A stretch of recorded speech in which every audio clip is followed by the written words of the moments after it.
My name is Jon Davies. I am the CEO at InsuredHQ. Next topic is technology, AI, and governance futures.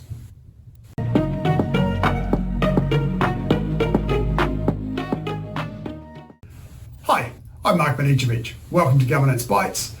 As you just heard, today I have the pleasure of spending more time with Jon Davies. Jon, thank you very much for your time. Thanks for having me. We are going to talk about technology, artificial intelligence, and the future of governance. Yeah. You have a tremendous amount of valuable experience in this area, having worked in Silicon Valley in the tech space.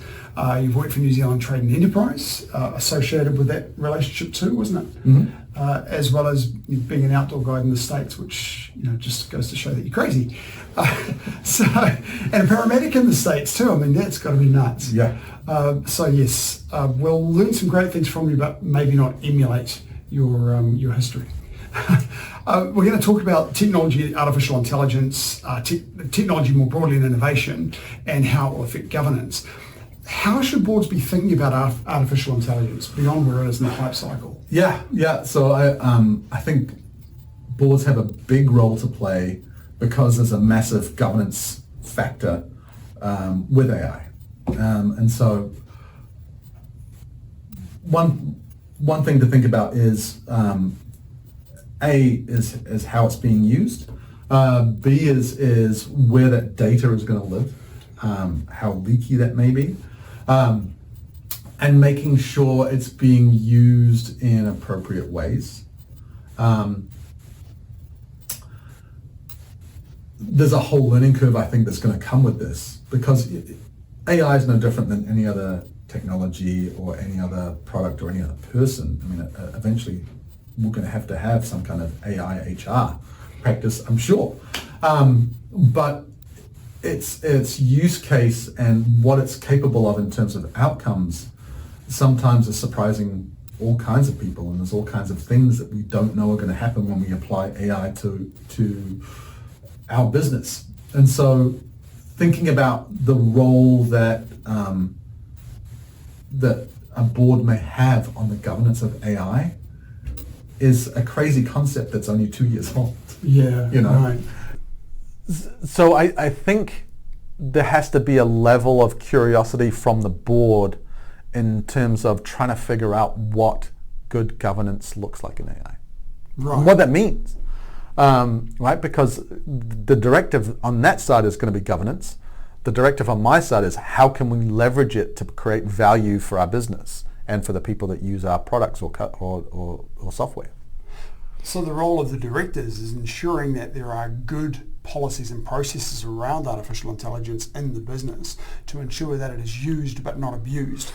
I think it's even one layer up from that. Is how do we figure out what good policies and procedures look like? Because there's ChatGPT. Yeah, there's no 200 years of books on good governance for this specific thing, right? We're writing it. Yeah. But if we don't do something in terms of, my perspective is, if you're not using AI in your operations, if you're not using AI in development, if you're not using AI to automate a bunch of your workflows, if you're not using AI in your product, if you're a software company, you are already at a competitive disadvantage. Yes. Right. So the assumption is we will be using AI in some capacity within our business. What does that mean for governance? How do we figure that out? And that level of curiosity is the thing that I think is required in governance. So one of the things that I would be wanting to insist as a director is that all of the staff in my business have some sort of training, whether it be prompt engineering or how deeply they get into, we were talking before about agentic AI, any of these sorts of areas, just so that they've got an idea of what the possibilities are, encourage that curiosity, but give them some guardrails so that they can do so safely for the business. Mm-hmm. I think it's also a role for the directors to ensure that they have some sort of understanding. In fact, I'll ask you the question here: what should directors be asking around technology, particularly if they're not technical people? Because if you're on a board, every company uses technology in some way. So let's broaden this out beyond AI alone. Mm-hmm. What should directors be asking about technology? Yeah. so you can do whatever you want within technology, but what you have to do, and this is especially important for an insurance B2B SaaS company, is what are the guardrails in place to protect everything that you offer as a service to your customers? So your customer feels secure, they feel like the governance is in place and the security is in place for them to make an investment decision in your business, especially if it's a early stage startup. Yes. And all of those processes, the controls, the audits, the evidence that you have to provide, those are best understood at the governance level. Because oftentimes at the governance level you are dictating, but in certain cases, especially with AI, you have to be on the side figuring this out with everyone else because it's terra incognita. And so given that, you don't know what that's doing, how do you put rails on it on the sides? So when you need to communicate what it is that you're doing to other people, it's well understood. Yes, right. And that friction actually gets in the way of our sales process if we don't do it right, because the first thing that an insurance company will ask for is all of our documentation.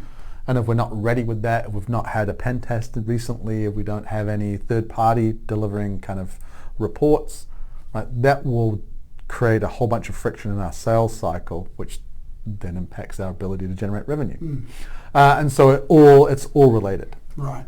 I think one of the key things that a director should have a broad understanding of the general issues of technology, how technology fits together, what sort of systems and processes and governance should be in place to control the use of technology and the risks associated with it. Yeah. So everyone has to have this basic understanding so that they can ask intelligent questions in this space. Yeah, and it gets even harder for us because we are remote by strategy. We're a 100% remote business. We operate in 8 countries. We have staff in 6, multiple languages. We actually Different do supply time zones. Different time zones, but we do supply them with our computer. But they're accessing our infrastructure from a keyboard, from an internet connection that we do not manage. Yes. And so we have even more responsibility with that strategic decision of good governance around security and controls. Right. And managing those people. Well, how do you find, you mentioned before that there were 5 languages involved in those 8 countries, and the communication difficulties associated with that. How do you find those communication challenges and getting the right behaviours from those staff? Yeah, well, it's all a learning experience, right? Because I moved from San Francisco to New Zealand in December 2019, and then got here. I was like, I'm going to have an office. I'm going to be going to Australia all the time. I'm going to be doing this, doing that. COVID immediately happened. Which strategically no one's ever ready for, as a big global pandemic, and also at the same time is managing multiple people in different time zones with different languages. So my big learning curve was how to lead from Slack, and I was at home. Working in a computer, dealing with people in different time zones, so learning how to be an effective communicator asynchronously, and emoting on a keyboard are the 2 biggest things that I have to learn. Yeah, right. But I'm still not great at. But emojis are universal, right? Don't underestimate the power of, don't underestimate the power of emoji. Yeah, for sure. Very much. And what's cool is I'm in a lot of different Slack groups, but I'm in kind of 4 in an official capacity. And in each Slack group, they all use different emojis to convey things. Wow, so there's different emoji language that I have to adopt when I flick between Slack groups.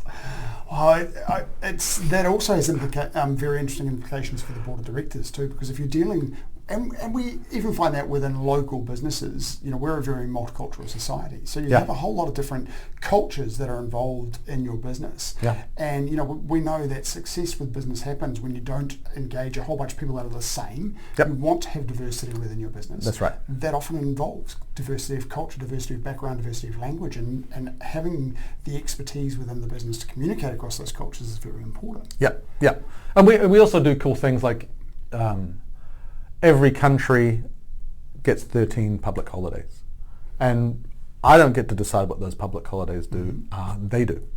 And so every year we go through the same process of what are your public holidays, and we lock them all in, and then we recognize and celebrate each one, but everyone takes different days. Different holidays, right. So, you know, there's Diwali is massive for our team in India, whereas in the Philippines they follow more of a Christian calendar, and then with the Muslim calendar it is very dependent on lunar cycles. Yes. And so a lot of the holidays there are uncertain come January 1st, and they get clearer as time advances for all of their festivals. And then the Americans just celebrate because they do way more holidays than their peers. Way more.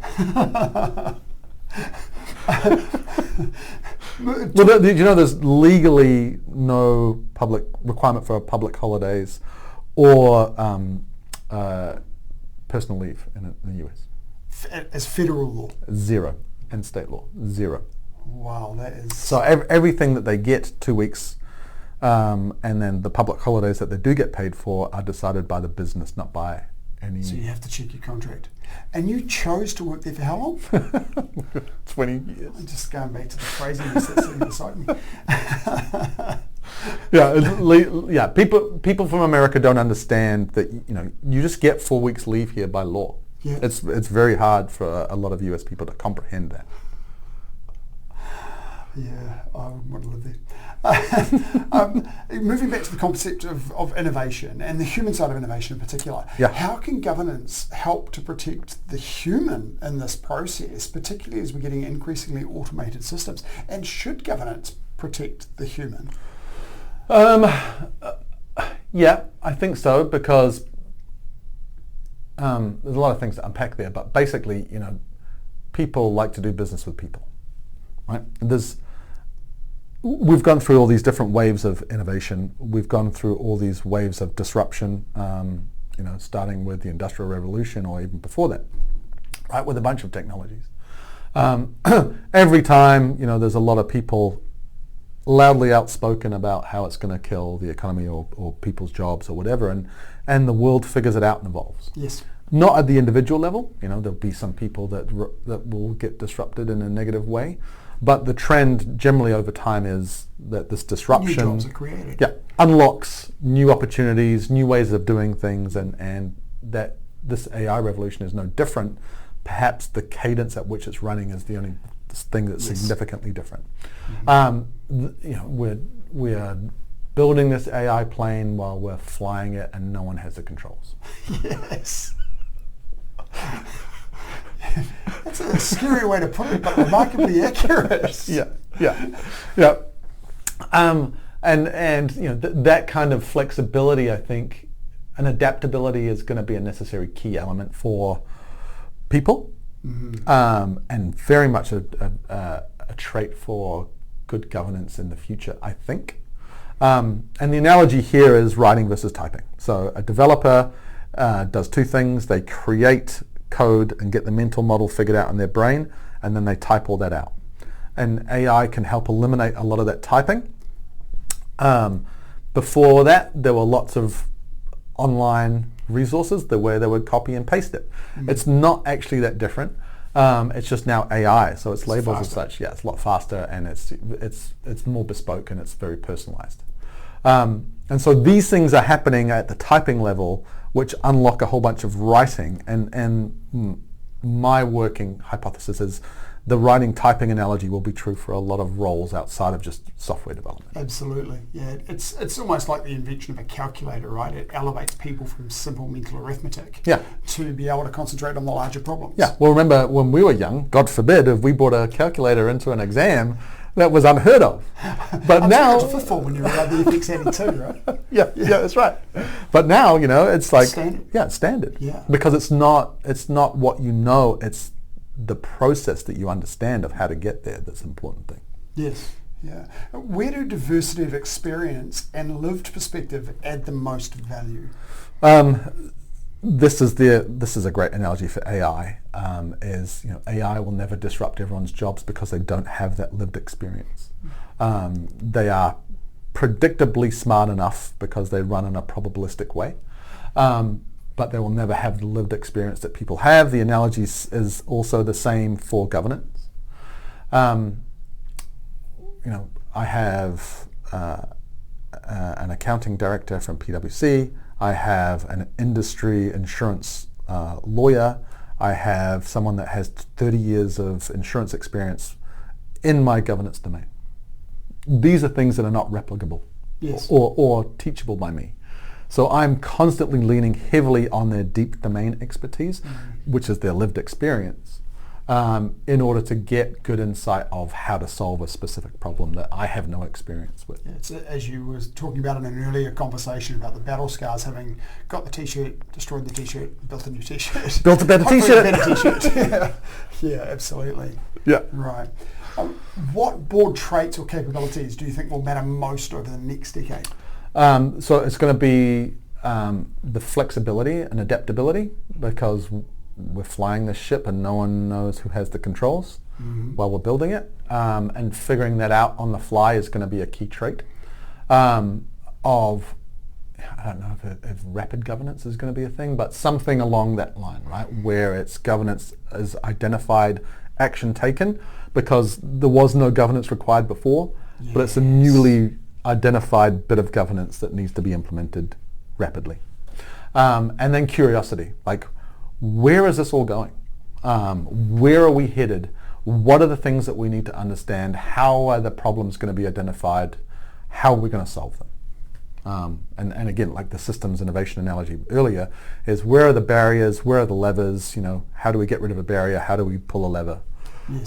To unlock opportunity in the future. Yeah, curiosity is one that has come up in this type of conversation before as being a key trait for a director, and that with the rapidity with which change is occurring, it's essential to be curious to try and at least try to keep up with a little bit of this change. It's moving far too quickly to keep up with everything, but you kind of got to know where to look and who to ask and those sorts of things. Yep.